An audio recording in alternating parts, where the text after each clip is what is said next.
এবং মুসলমান বাবাজি খেয়াল করে শুনুন, আমার রব্বে কারীম আল্লাহ যেহেতু নবীর নাম আগে রাখছে, বোঝা গেল নবী আগেও ছিল।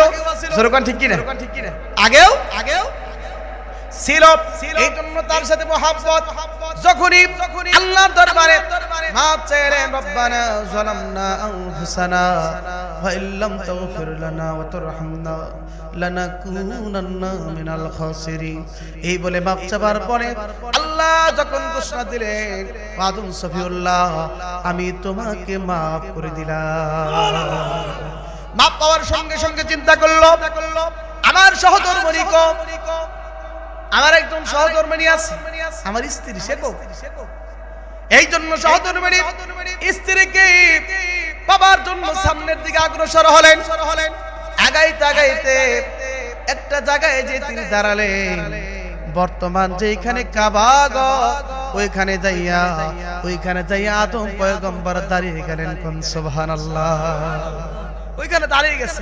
বর্তমানে যে কাবা, তখন কোন কাবার আলামত ছিল? কাবার দৃষ্টি ছিল না। ওই কাবা ঘরের সামনে দাঁড়িয়ে আদম পয়গম্বর দাঁড়িয়ে গেলে চিন্তা করলেন, আমার সহধর্মিণী হাওয়া কোথায় আছে, কোথায় পাবো রে? এই বলে তখন তাকাইয়া আর দেরি না করে চিন্তা করলেন, যেহেতু আল্লাহ আমারে মাফ করে দিয়েছে, আল্লাহ রাব্বুল আলামিন আমারে ক্ষমা করে দিয়েছে, এই জন্য আমি আল্লাহর 2 রাকাত শুকরানা নামাজ আদায় করব। কোন সুবহানাল্লাহ। 2 রাকাত যেহেতু আল্লাহ মাফ করে দিয়েছে, খুশি হইয়া 2 রাকাত শুকরানা নামাজ পড়লেন। জোরে কর না সুবহানাল্লাহ। 2 রাকাত শুকরানা নামাজ পড়লেন। নামাজ পড়ার পরে আল্লাহর দরবারে বললেন, আল্লাহ আমার হাওয়া কই? আল্লাহ বলে, আরে আদম চিন্তা করবি না, নামাজের সালাম ফিরিয়ে তাকা সামনের দিকে, আমি হাওয়ারই তোর সামনে এনে দিছি। জোরে কর না সুবহানাল্লাহ। কোথায় ছিল? সামনে এসে পড়ছে। এইবার না সালাম ফিরে ধরতে গেছে। আল্লাহ বলে, সাবধান, খামোশ, আর আগান যাব। বলে কেন? কয় যে আগেই জাগে যাইবা, মহারণা দাও। সুবহানাল্লাহ। কি দাও? মহারণা দিতে হবে। বলে আল্লাহ মহারণা তুমি, আমার তো কিছুই নাই, কি দেবো? জমিন তোমার, আসমান তোমার, সব তোমার, আমিও তোমার। সুবহানাল্লাহ। বলুন তো আসমানের মালিক কে? জমিনের মালিক কে? আমার আপনার মালিক কে? এইবার আদম আলাইহিস সালাম কয় যে আল্লাহ সবই তোমার, আমার তো কিছুই নাই। তো আল্লাহ কি দিলে ভালো হয়? কয় যে আমার নবীর শানে 11 বার দরুদ শরীফ। আর জোরে কোন আল্লাহু আকবার। 11 বার দরুদ শরীফ হয়ে গেল।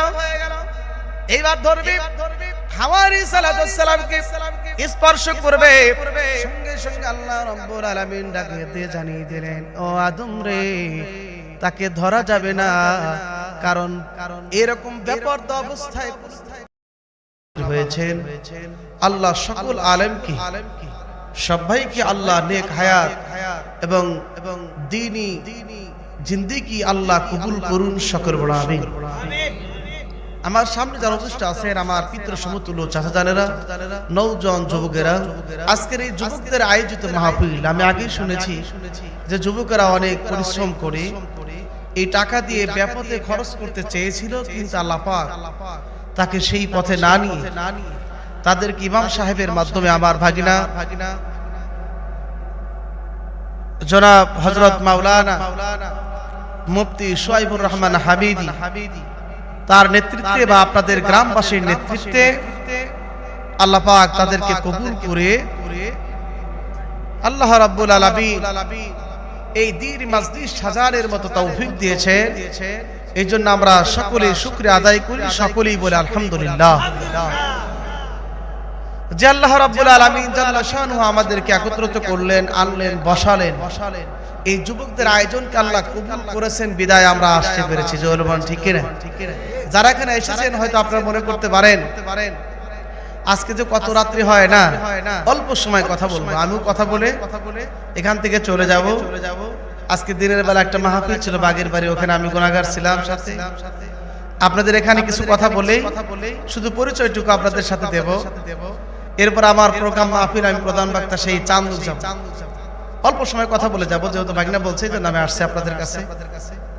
তো আল্লাহ রাব্বুল আলামিনের কাছে একটা জিনিস চাবো যে সামনে আছে মাহে রমজান মাস। কি বলেন, সামনে আসতেছে না? এই মাসটার নাম কি? এই মাসটার নাম কি?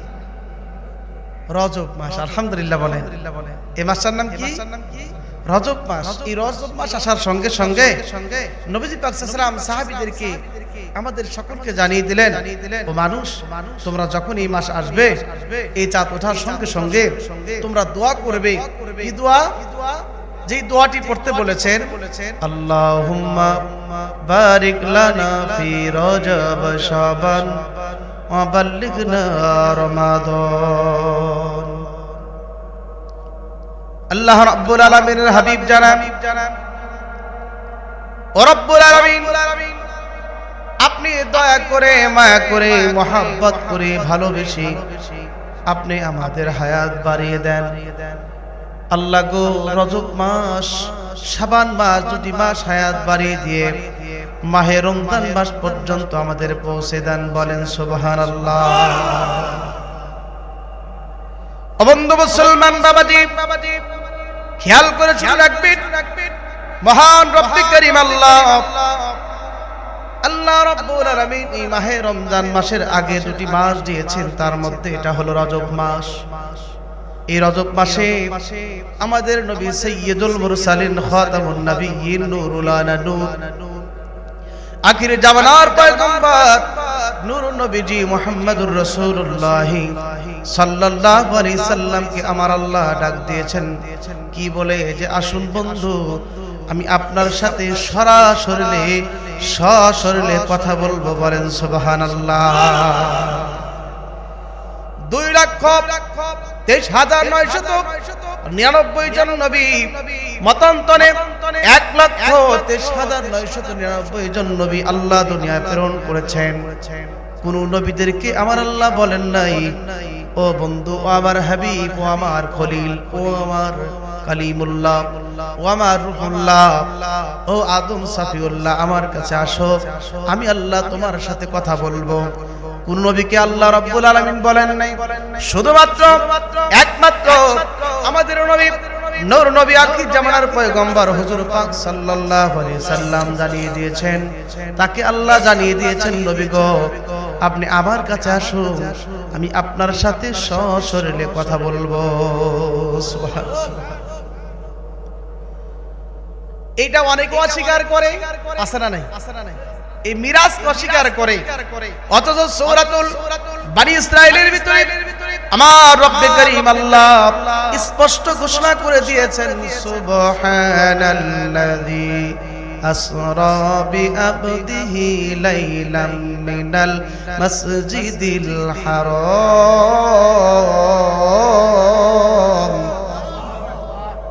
আল্লাহ রাব্বুল আলামিন সূরাতুল বনী ইসরাঈলের প্রথম নাম্বার আয়াতে আল্লাহ বলেন সুবহানাল্লাহ। আল্লাহ নিজেই সুবহানাল্লাহ বলেন। সুবহানাল্লাহ। সুবহানাল্লাযী আসরা বিআবদিহি লাইলাম মিনাল মাসজিদিল হারাম। ডাক দিয়ে জানাই, বন্ধু গো, আপনি আর বসে থাকবেন না, ঘুম থেকে জাগুন। রাত্রে কিছু অংশে ঘুম থেকে জাগিয়া আপনি ওযু করুন। ওযু করিয়া ওই যে রফরফ নামে বোরাক নামের প্রাণী আছে, ওই বোরাক নামের প্রাণীতে আরোহণ করে আপনি ওই মক্কাতুল মুকাররমা থেকে বাইতুল মাকদাসে গমন করুন। জোরে কন্না সুবহানাল্লাহ। কিছু সময়ের ভিতরে মহান রব্বি কারীম আল্লাহ আমার নবীকে মক্কা থেকে মদিনাতুল মুনাওয়ারা, সেখান থেকে বলে এখানে নয়, বাইতুল মাকদাস পর্যন্ত ভ্রমণ করালেন, ওযু করালেন। এই কথাগুলো আমার নবীজি সকালবেলা ফজরের নামাজ পড়ে মক্কার গেটের কাছে বসে সকল সাহাবীদের লোকদেরকে জানিয়ে দিচ্ছেন। জোরে কন্না সুবহানাল্লাহ। যখন লোকদেরকে জানালেন, নবীজি বললেন, আমি রাত্রির কিছু অংশের ভিতরে মক্কা থেকে বাইতুল মাকদাস, মাকদাস থেকে আমি আল্লাহর সাথে সাত আসমান ভেদ করিয়া সিদরাতুল মুনতাহা, জান্নাত, জাহান্নাম সব কিছু ভেদ করে আমি আল্লাহ রাব্বুল আলামিনের খাস কামরায় যাইয়া সশরীরে দিদার করেছে। কোন সুবহানাল্লাহ। এই কথা বলার পরে আবু জেহেল আবুল আহাব উতবা এদিকে যাইতেছিল, চিন্তা করলো হাই এটা সম্ভব, কেমনে সম্ভব? তো আবু জেহেল এবার বলতেছে যে আমি এই কথাগুলো তার আপন লোক যে ঘনিষ্ঠ লোক আছে তাদের কাছে বলে তার থেকে আমরা দূরে সরিয়ে নিই। বললো তার খেলার সাথী একমাত্র বন্ধু হলো আবু বকর। জোরে বলেন ঠিক কিনা? খেলার সাথী, হিজরতের সাথী আবু বকরের কাছে চলে গেলেন। সুবহানাল্লাহ। আল্লাহর নবী বিশ্ব নবীর কথা, নূর নবীজির কথা বলার জন্য বন্ধু আবু জেহেল চলে গেল। আবু জেহেল যাইয়া আবু বকরের বাড়িতে করাঘাত করলো, আঘাত করে ডাক দিয়ে বলল আবু বকর। আবু বকর বাড়িতে শুনি আবু বকর ডাক দিয়ে বললেন, জি হ্যাঁ লাব্বাইক, আমি আছি। কে গো? কি জন্য আপনি এসেছেন? কে এসেছেন? বলে আমি আবু জেহেল। বলে বলেন কি বলতে চান বলেন, একটু বের হন, আপনার সাথে কথা আছে। বের হবার পরে জিজ্ঞেস করলো, তুমি কি জানোনি মুহাম্মদ কি বলেছে? তুমি কি বিশ্বাস করবা? বলে জি হ্যাঁ বলুন, আমি শুনতে চাই, কি কথা বলতে চান বলেন। যে শুনেছো মুহাম্মদ নাকি রাত্রির 1/3 ভিতরে কিছু সময়ের জন্য মক্কা থেকে বাইতুল মাকদাস ভ্রমণ করেছে, আবার আল্লাহর কাছে গেছে, এটা কি তোমার বিশ্বাস হয়? জিজ্ঞেস করলো আবু বকর, ও আবু জেহেল তুমি বলো আসলে কি আমার নবী বলেছেন নাকি কেউ অন্য কেউ বলেছে? বলে হ্যাঁ নবীজি এই কথা বলেছে। বলে আমি বিনা দলিলে সাক্ষ্য দিলাম আমার নবী যা বলেছেন তা সত্য। জোরে কোন আল্লাহু আকবার। এই কথা বলার পরে আবু জেহেল তো চিন্তা করলো তার বিপক্ষে যাবে, কিন্তু হয়ে গেল বিপরীত। জোরে কোন আল্লাহু আকবার। আল্লাহ রাব্বুল আলামিন নবীজিকে জানিয়ে দিলেন, আল্লাহ রাব্বুল আলামিন ডাক দিয়ে বলে, দেন বন্ধু গো, আমার হাবিবুল্লাহ বন্ধু, আপনার একজন উম্মত আছে সাহাবী, যেই সাহাবী বিনা দলিলে আপনাকে বিশ্বাস করে এই কথার সাক্ষ্য দিল, আমি আল্লাহ তাকে খালি হাতে ফেরত দিতে পারি না। আমি আল্লাহ খুশি হয়েছি, খুশি হইয়া আমি আল্লাহ রব্বুল আলামিন তার জন্য সিদ্দিক উপাধিতে ভূষিত করলাম। সুবহানাল্লাহ। কি সিদ্দিক মানে সত্যবাদী নবী, এতে কোনো সন্দেহ নাই। লা শাক্কা ফি যুরকান্নাল্লাহু আকবার। এ মুসলমান বাবাজিরা, কথাগুলো খেয়াল করে বুঝবেন, খুব দিলের কান দিয়ে শুনবেন। বলুন তো আমার নবী আগেও ছিল পরেও ছিল, আগে ছিল কি ছিল না? ছিল। অনেক মানুষ কিন্তু মানে না। কি গান ঠিক কিনা? মানে বলছে না আমার নবী তো শেষ নবী, কিন্তু আমার নবী আগে ছিল। তার একটা প্রমাণ নেন, দলিল নেন, আমি আপনাদেরকে দেব। অবন্ধ খেয়াল করে শুনবেন, সব ওয়াজ আপনাদের জানা, শুধু আপনাদের চোখের ভিতরে আঙ্গুল দিয়ে দেখাইতে চাই কি জিনিস আছে আর নাই। ওয়াজ তো সবাই করে, যেরকম ঠিক কিনা? ওয়াজের তো অভাব নাই। প্রত্যেক দিন মাহফিল হচ্ছে, 2টা 3টা 5টা, এই গ্রামে গ্রামে মাহফিল হচ্ছে, কিন্তু তথ্যভিত্তিক আলোচনাগুলো আমাদের জানার দরকার আছে না? ও আমার বাবাজিরা, আদম আলাইহিস সালাম কত বছর কান্না করেছে সবাই জানেন না? কত বছর? 350 বছর কান্না করার পরে একদিন আরাফাতের ময়দানে অবস্থান করলেন। আরাফাতের ময়দানে অবস্থান করে চিন্তা করলেন, আরে জান্নাত কত বড় নিয়ামতের জায়গা, কত বড় ভালো জায়গা। যেই জান্নাতের ভিতরে খাবার খাইতাম জান্নাতি খাবার, যেই জান্নাতের ভিতরে ঘোরাফেরা করতাম, যে যেটা চাইতাম সেইটা আমার সামনে হাজির হয়ে যাইত। মনে মনে শুধু বলতাম, এখন আঙ্গুর খাইতে পারলে, আঙ্গুরটা পাইলে মনে হয় ভালো লাগতো। আঙ্গুর গাছ আপনার সামনে হাজির হয়ে যাইতো। সুবহানাল্লাহ। বলে শুধু তাই না, যদি বলতাম আঙ্গুর গাছ থেকে আঙ্গুর পেড়ে খাওয়া আমার কষ্ট হয়, আল্লাহ রাব্বুল আলামিন ফেরেশতার মাধ্যমে আঙ্গুরগুলো ফিরে আপনার কাছে পেয়ালায় করে সামনে দিত। সুবহানাল্লাহ। বলে শুধু তাই না, আমি যদি বলতাম আঙ্গুরগুলো চিবিয়ে খাইতে আমার বড় অসুবিধা হয়, আল্লাহ রাব্বুল আলামিন ওই যে ব্লেন্ডার মেশিন দিয়া ডাইজেস্ট করিয়া সুন্দর করে জুস বানাইয়া আপনার আমার সামনে দিয়ে দিবে। জোরে করেন না সুবহানাল্লাহ। ও বন্ধু জানেননি জান্নাতে সর্বপ্রথম কি খাবার আমাদের খাইতে দিবে জানেন? মাছের কলিজা। সুবহানাল্লাহ। কিসের কলিজা? মাছের কলিজা খাইতে দিবে। এবং মাছের কলিজা কেমন মজা হবে! আপনি যখন মাছের কলিজা খাবে প্রথম লোকমা মুখে দিবেন, বলে দুনিয়ার ভিতরে যেই যত সুন্দর খাবার খাইছেন, যত মোহাব্বতের খাবার খাইছেন, যত ভালো খাবার খাইছেন, এই খাবারের চাইতে 1-2 গুণ নয় গো, 700 গুণ বেশি মজা পাবি। কত গুণ? বলে প্রথম লোকমা খাইলাম, দ্বিতীয় লোকমা খাইব, বলে প্রথম লোকমা যেই মজা পাইলাম, দ্বিতীয় লোকমার ভিতরে আমার আল্লাহ রাব্বুল আলামিন আরো 70 গুণ মজা বাড়িয়ে দিবে। কোন সুবহানাল্লাহ। খাবার খাওয়া শেষ, এবার তাকিয়ে দেখতে যে যেই প্লেটে খাবার দিছি প্লেটটাও দেখতে সুন্দর। সুবহানাল্লাহ। প্লেটটা দেখতেও জান্নাতে মানুষ বলবে আল্লাহ গো এই প্লেট খাইলি না জানি কত মজা লাগতো। সুবহানাল্লাহ। দেখছেন না কারবার? খাবার তো খাইছি জান্নাতি খাবার, কারণ প্লেট দিয়ে কই এটা খাইলি বলে আরো মজা লাগতো। আল্লাহ কি সুন্দর খাবার, এই প্লেটটা মানে আরো মজা লাগতো। আল্লাহ রাব্বুল আলামিন সঙ্গে সঙ্গে ডাকতে জানিয়ে দিবে, ও বন্ধু, ও আমার নবীর উম্মত উম্মতানি, আমাদের দরদের বেটা বেটি রে, ও আমার বান্দা বান্দি রে, শোনো শোনো, জীবনে কত কষ্ট করেছ। ওই যে সুদামপাড়া মসজিদের ভিতরে মাহফিল হইতেছিল, ওই মাহফিলের ভিতরে অল্প সময় কথা বলার কথা ছিল, কিন্তু আস্তে আস্তে একটু রাত বেশি হয়ে গেছে। ইচ্ছে করলে তুমি বাড়িতে চলে যাইতে পারতা, যাও নাই। তোমার ঘুম এসে গিয়েছিল, চোখটা টেনে টেনে উঠিয়েছ। তুমি শুধু তাই না, বলে তাই করো নাই, ইচ্ছে করলে তুমি আরো অনেক কিছু করতে পারতা, লেখাতা গাই দিয়ে ঘুমাইতে পারতা, তা তুমি করো নাই। যেহেতু এরকম করিয়া, তুমি যেহেতু না করিয়া ওই মসজিদের ভিতরে আলোচনা শুনেছ, আমি আল্লাহ বড় খুশি হয়ে গেছি। কোন সুবহানাল্লাহ।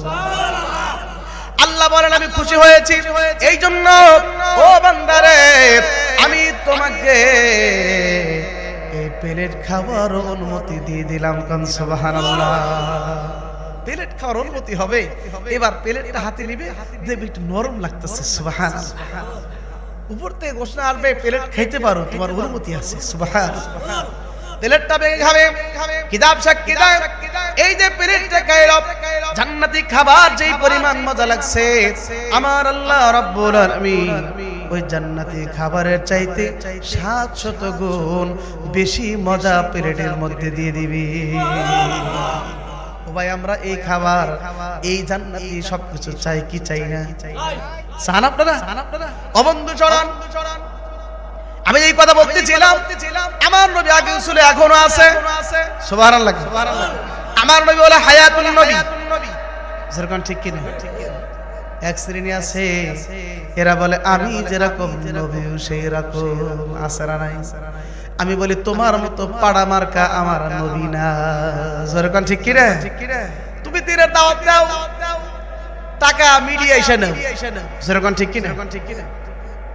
তুমি দিনের দাওয়াত দাও, খাবার একটু কম করলেই আরে অমুকের বাড়িতে যে খাবার খাইছিলাম এবারে।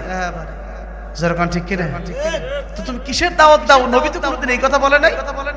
আর তুমি কইছে আমি নবীর দাওয়াত দিই। ভণ্ডামি করার জায়গা পাবো। যারা বলেন ঠিক কি না? নবীজি যখন ঘামতেন, এই ঘাম মোবারক গুলো সাহাবী আজমাইনরা কৌটাও করে যখন ঘামগুলো নিত, একদিন এক মহিলা যখন ঘামগুলো নিতেছিলেন, আমার নবী চেতন পেয়ে গেলেন। ঘুম থেকে চেতন পেয়ে জিজ্ঞেস করলেন, ও মা, আপনি এই আমার শরীরে ঘাম দিয়ে কি করবেন? বলে ইয়া রাসূলুল্লাহ, ইয়া হাবিবাল্লাহ, হুজুর গো, ও নূর নবীজি, ও আল্লাহর নবী, শুনে রাখেন, আমি যখন দাঁড়িয়ে দাঁড়িয়ে দেখতেছিলাম আপনার শরীর থেকে ঘাম মোবারক বের হয়, মিশক আম্বারের সুঘ্রাণ। সুবহানাল্লাহ। বলে মিশক আম্বারের সুঘ্রাণ হয়, এই মিশক আম্বারের সুঘ্রাণ গুলো নিয়ে আমি কোটায় করে রাখবো। ঈদের মধ্যে আমার সন্তানরা ঈদে যাবে, আমি মিশক আম্বারের সুঘ্রাণ আমার সন্তানদের দিয়ে দিব। আর আমি শরীর আপনার মতো এই যে নেহেত মহিলাবি, তুমি ছোট মহিলাবি, তুমি এত জানো এত পারো, বলো আমার মতো নবী, তোমার মতো যদি নবী হয় তোমার গাম দিয়ে পাড়া পাড়া গন্ধ কয়। জরগণ ঠিক কি না? আর আমার নবীর ঘাম মোবারক তে মিশকা আমরা সুগ্রাম। সুবহানাল্লাহ সুবহানাল্লাহ। অবন্ধু কথা ওদিকে যাব না, লম্বা চড়া হবে না, তথ্যগুলো আপনাদের জানিয়ে দেই। আমার নবীজি আগেও ছিলেন কেমনে? আদম আলাইহিস সালাতুস সালাম আরাফাতের ময়দানে যখন নবীজির ওই যে দিকে তাকাইয়া তাকাইয়া জান্নাতের দিকে তাকাইয়া আদম নবী জান্নাতের দিকে তাকাইছে, সেই নাজ নিয়ামতের কথা মনে পড়িয়া জান্নাতের দিকে তাকাইলো, তাকিয়ে দেখে আরে জান্নাতের গেটের মধ্যে একটা জিনিস লেখা দেখা যায়। সুবহানাল্লাহ। বলে কি লেখা দেখা যায়?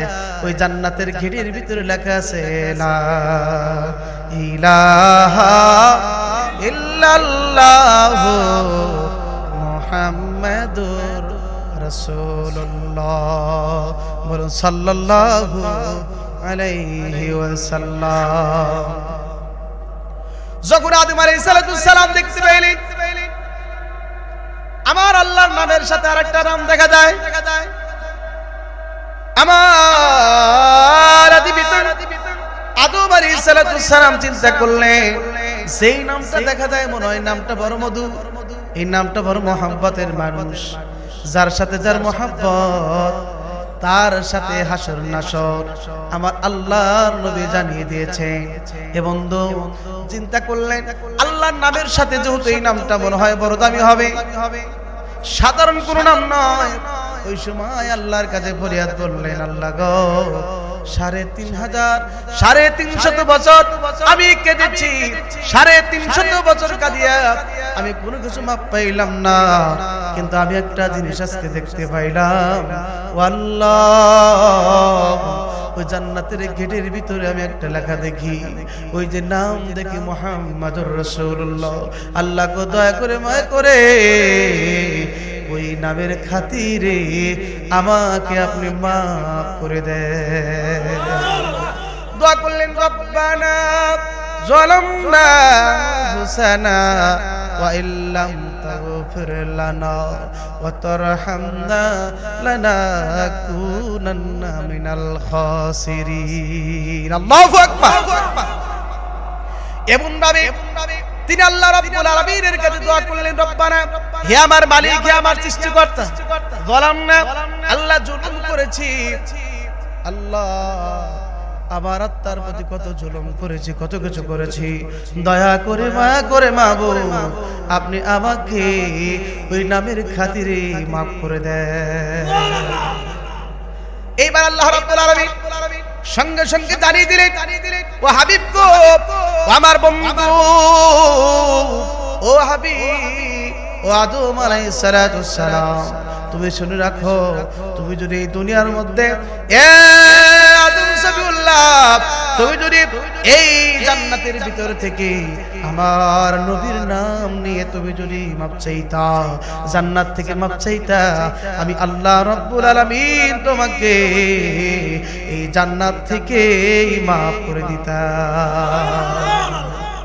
এবং মুসলমান বাবাজি খেয়াল করে শুনুন, আমার রব্বে কারীম আল্লাহ যেহেতু নবীর নাম আগে রাখছে, বোঝা গেল নবী আগেও ছিল, যেরকম ঠিক কি না, আগেও ছিল, এই জন্য তার সাথে মহব্বত। যখনই আল্লাহর দরবারে মাফ চাইলেন, রব্বানা যালামনা আনফুসানা ওয়া ইল্লাম তাগফির লানা ওয়া তারহামনা লানাকুনান্না মিনাল খাসিরিন, এই বলে মাফ চাবার পরে আল্লাহ যখন ঘোষণা দিলেন, আদম সফিউল্লাহ আমি তোমাকে মাফ করে দিলাম। মাফ পাওয়ার সঙ্গে সঙ্গে চিন্তা করলো আমার সহধর্মিণী কো, আমার একজন সহধর্মিণী আছে, আমার স্ত্রী সে কো, এই জন্য সহধর্মিণী স্ত্রীকে পাবার জন্য সামনের দিকে অগ্রসর হলেন। আগাইতে আগাইতে একটা জায়গায় যে তিনি দাঁড়ালেন, বর্তমান যেখানে কাবা ঘর ওইখানে যাইয়া আদম পয়গম্বর দাঁড়িয়ে গেলেন। কোন সুবহানাল্লাহ। ওইখানে দাঁড়িয়ে গেছে। বর্তমানে যে কাবা, তখন কোন কাবার আলামত ছিল? কাবার দৃষ্টি ছিল না। ওই কাবা ঘরের সামনে দাঁড়িয়ে আদম পয়গম্বর দাঁড়িয়ে গেলে চিন্তা করলেন, আমার সহধর্মণি হাওয়া কোথায় আছে, কোথায় পাবো রে? এই বলে যখন তাকাইয়া আর দেরি না করে চিন্তা করলেন, যেহেতু আল্লাহ আমারে মাফ করে দিয়েছে, আল্লাহ রাব্বুল আলামিন আমারে ক্ষমা করে দিয়েছে, এই জন্য আমি আল্লাহর 2 রাকাত শুকরানা নামাজ আদায় করব। কোন সুবহানাল্লাহ। 2 রাকাত যেহেতু আল্লাহ মাফ করে দিয়েছে, খুশি হইয়া 2 রাকাত শুকরানা নামাজ পড়লেন। জোরে কোন না সুবহানাল্লাহ। 2 রাকাত শুকরানা নামাজ পড়লেন। নামাজ পড়ার পরে আল্লাহর দরবারে বললেন, আল্লাহ আমার হাওয়া কই? আল্লাহ বলে, আরে আদম চিন্তা করবি না, নামাজের সালাম ফিরিয়ে তাকা সামনের দিকে, আমি হাওয়ারই তোর সামনে এনে দিছি। জোরে কর না সুবহানাল্লাহ। কোথায় ছিল? সামনে এসে পড়ছে। এইবার না সালাম ফিরে ধরতে গেছে। আল্লাহ বলে, সাবধান, খামোশ, আর আগান দেব। বলে কেন? কয় যে আগেই জাগে যাইবা, মহারণা দে। সুবহানাল্লাহ। কি দাও? মহারণা দিতে হবে। বলে আল্লাহ, মহারণা তুমি, আমার তো কিছুই নাই। কি দেবো? জমিন তোমার, আসমান তোমার, সব তোমার, আমিও তোমার। সুবহানাল্লাহ। বলুন তো, আসমানের মালিক কে? জমিনের মালিক কে? আমার আপনার মালিক কে? এইবার আদম আলাইহিস সালাম কয় যে, আল্লাহ গো, সবই তোমার, আমার তো কিছুই নাই। তো আল্লাহ কি দিলে ভালো হয়? কয় যে আমার নবীর শানে 11 বার দরুদ শরীফ। আর জোরে কোন আল্লাহু আকবার। 11 বার দরুদ শরীফ হয়ে গেল। এইবার ধরবি হাওয়ারি সালাতুস সালামকে স্পর্শ করবে, সঙ্গে সঙ্গে আল্লাহ রাব্বুল আলামিন ডাকে দিয়ে জানিয়ে দিলেন, ও আদম রে, তাকে ধরা যাবে না, কারণ এরকম বেপরদা অবস্থায় করা যাবে না, কারণ বেপরদা আমি আল্লাহ পছন্দ করি না। সুবহানাল্লাহ। খোলামেলা কিছু করা যাবে না। বর্তমানে বাংলাদেশে খোলামেলা অনেক কিছু হয় কি হয় না? জোরে বলো, হয় কি না? বর্তমানে খোলামেলা অনেক কিছু হচ্ছে, কিন্তু আল্লাহ রাব্বুল আলামিন বললেন না, খোলামেলা কিছুই চলবে না। যেহেতু মুসলমান, এই মুসলমানরা কোনো খোলামেলা কিছু করতে পারবে না। এই জন্য আল্লাহ রাব্বুল আলামিন ডাক দিয়ে জানিয়ে দিলেন, হে আদম রে, যদি কোনো কিছু করতে হয় তাহলে একটা ঘর বানাও। বলে আল্লাহ, ঘর বানাও কি দিয়া? কয় যে ওই যে তাল পাতা আছে, অনেক কিছু আছে, এগুলাতে একটা সুন্দর ঘর বানাও। এ বন্ধু, সুন্দর করিয়া ঘর বানিয়া চিন্তা করলি, আমি মাপ পাইলাম, 2 রাকাত শুকরানা নামাজ পড়লাম, আর 2 রাকাত যেহেতু আমার হাওয়াকে পাইলাম, ঘর বানালাম, ঘরের ভিতরে আমরা থাকবো, আমরা আরো 2 রাকাত নামাজ আদায় করি। কোন সুবহানাল্লাহ। এই 4 রাকাত নামাজ আদায় করছে আদম আলাইহিস সালাতুস সালাম। আল্লাহ রাব্বুল আলামিন ডাকতে জানিয়ে দেন, আমি আদমের নামাজকে, এই শুকরানা নামাজকে এত গ্রহণ করলাম, এত কবুল করলাম, আমি আল্লাহ রাব্বুল আলামিন এই 2-4 রাকাত নামাজকে আমি ফেলে দিলাম না, উম্মতি মুহাম্মাদের জন্য আমি আল্লাহ 2 রাকাত ফজরের সুন্নাত আর ফরজ নামাজ বানিয়ে দিলাম। জোরে কোন আল্লাহু আকবার। ওই ঘর কি হইলো পরে বলা যাবে ইনশাআল্লাহ। ওয়া আখিরি দাওয়ানা আলহামদুলিল্লাহি রাব্বিল আলামিন। আসসালামু আলাইকুম ওয়া রাহমাতুল্লাহি ওয়া বারাকাতুহু। আর সময় নাই, কারণ আমার কথা ছিল আধা ঘন্টা করব, সেইখানে অলরেডি 34 বেজে গেছে। আমার আরেক জায়গায় যাওয়ার লাগবে, কথা বুঝছেন? বেজার হয়েন না আপনারা। আল্লাহ যদি আবার কোনোদিন সুযোগ করে ইনশাআল্লাহ মনে করে দিবেন যে ঘর বানালে ঘর কি হইল, ইনশাআল্লাহ আমি বলবো। এরপর বাকি আলোচনা রয়ে গেল। মিরাজের আলোচনা প্রচুর পরিমাণ কথা, এখানে কমপক্ষে 2 থেকে 2.5 ঘন্টা আলোচনা করলে কিছু একটু বোঝা যায়, কিছু একটু বুঝতে পারছেন? এই জন্য আল্লাহ পাক যেন আমাদেরকে এই সুন্দর সুন্দর আলোচনা কথাগুলো বুঝে শুনে পালন করবার মতো আল্লাহ যেন তৌফিক দান করেন। সকল বলা আমিন। আর জোরে বলা আমিন। আপনার কষ্ট হয়েছে? আমি আপনাদের কষ্ট দিতে রাজি না। অল্প সময়ের ভিতরে শেষ হবে। আমাদের দেলদুয়ার থেকে জনাব হযরত মাওলানা হাফিজুর রহমান দেলদুয়ারি সাহেব এসেছেন, আপনাদের মাঝে কথা বলবেন ইনশাআল্লাহ। অল্প সময় কথা বলে আপনাদের যেন কষ্ট না হয়, শেষ করার জন্য আমি বিনীতভাবে অনুরোধ করব, আমরা একটু জিকির করি। আল্লাহ আল্লাহ আল্লাহ আল্লাহ আল্লাহ আল্লাহ আল্লাহ আল্লাহ আল্লাহ আল্লাহ আল্লাহ আল্লাহ আল্লাহ আল্লাহ আল্লাহ আল্লাহ আল্লাহ আল্লাহ আল্লাহ লা ইলাহা ইল্লাল্লাহু মুহাম্মাদুর রাসূলুল্লাহ বলুন সাল্লাল্লাহু আলাইহি ওয়াসাল্লাম। আল্লাহর নাম নিলে ভালো লাগে কি না? ভালো লাগে না? এজন্য আমি বলি আল্লাহু আল্লাহু কি যে মধুর নাম, আল্লাহু আল্লাহু কি যে মধুর, ধরার তামা মনি মুক্তা পান্নাহিরা সোনা দানা হয় না তাহার দম। আল্লাহু আল্লাহু কি যে মধুর, আল্লাহু আল্লাহু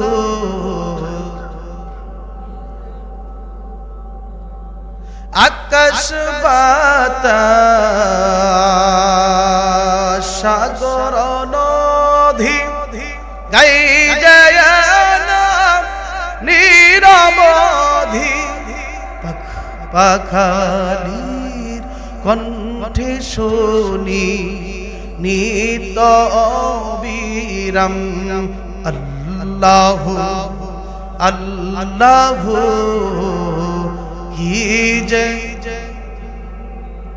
আল্লাহু আল্লাহু ডাকলেই নাম সোহাগ বরে নিত জুয়ার প্রেম সাগরে, ডাকলেই নাম মনেরি কাভায়, রাখলে নাম মনেরি কাভায়, নাচে রক্ত ঘম। আল্লাহু আল্লাহু কি যে, বলুন আল্লাহু আল্লাহু, আরেকটু জোরে বলেন আল্লাহু আল্লাহু কি যে মধুর নাম। ভালো লাগে কি লাগে না? জোরে ভালো লাগে কি না? আল্লাহর নাম ভালো লাগবে মুমিন ব্যক্তিদের, মুত্তাকি ব্যক্তিদের। আর খারাপ লাগবে কাদের জানেন? যারা আল্লাহকে ভালোবাসে